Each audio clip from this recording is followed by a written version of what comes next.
Habari ndugu msikilizaji, karibu tena katika kipindi changu hiki cha mahusiano ya ndoa.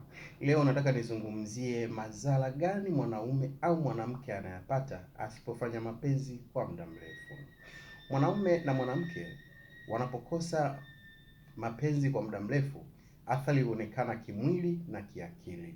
Kwa mfano, utakosa kufanya mapenzi kwa muda mrefu, athari zake utakazozipata ni mojawapo katika kimwili na akili.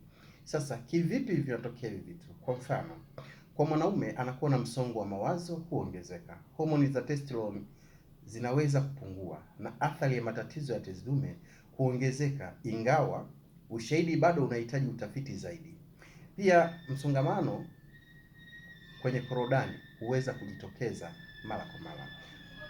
Kwa mwanamke, upweke wa kihisia hutawala, homoni za furaha kama oxytocin hupungua na kuongezeka stress.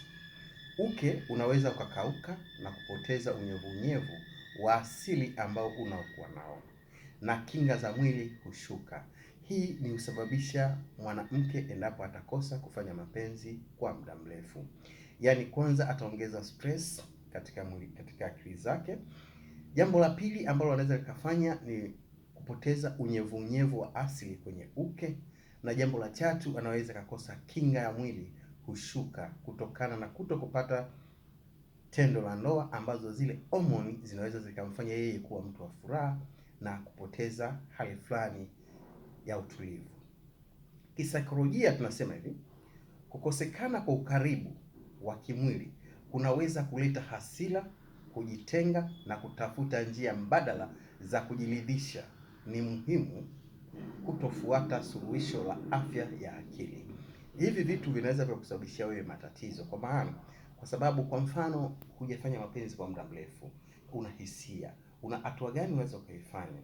Basi kuna wengine wanaona kwamba eti kukutana kimwili na mtu, yeye kwake ataona kama haifai, badala yake anatafuta njia mbadala ya kuweza kumaliza hamu ya tendo la ndoa. Hivyo vinakupeleka wewe kwenye kuasilika kisaikolojia. Hautakiwi kufanya hivyo kwa sababu unapata athari kubwa sana kisaikolojia.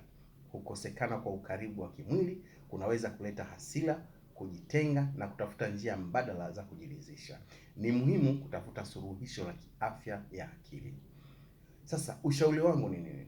Ushauri wangu kwako wewe msikilizaji, mwanamke na mwanaume, mapenzi ni muhimu kwa afya kamili ya binadamu, na kutopata hisia hizo kunaweza kuharibu amani ya ndani ya moyo wako.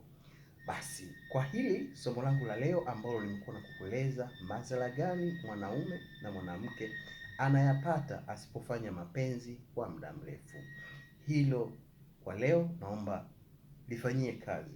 Usikubali kukaa kwa muda mrefu bila kufanya mapenzi, ili litakuathiri kiafya, kiakili, kifikra. Kwa hiyo nakuomba na kusii, jitahidi kama ni mwanandoa, na kama hujaoa basi jitahidi kuoa, ili kuepukana hili swala la afya ya akili na stress na hasira. Zote zinasababishwa na kutokufanya tendo la ndoa kwa muda mrefu.